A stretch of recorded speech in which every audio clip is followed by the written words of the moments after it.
Hello friends, welcome to my mini blog. কেমন আছো সবাই? আশা করি সবাই ভালো আছো। আমাদের বাড়ির রোদ দেখেছো? আমাদের বাড়ি ধানের কাজ করা হয়, তো তাই জন্য একটাও গাছপালা নেই তেমনভাবে যে ছায়া হবে।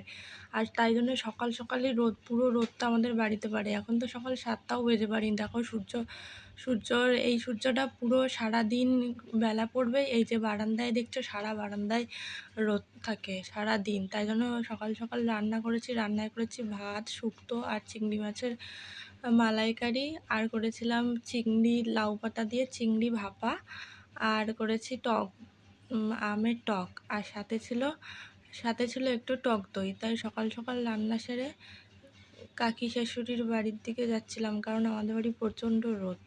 এই রোদে সারাদিন থাকা যায় না, ঘরে ফ্যান চালিয়েও থাকা যায় না। এই যে গিয়ে দেখলাম ঠাম্মি এখানে কি কুমড়ো শাক বাচ্ছে। আজকে সারাদিন এখানে থাকবো, বিকেল হলে বাড়ি যাব।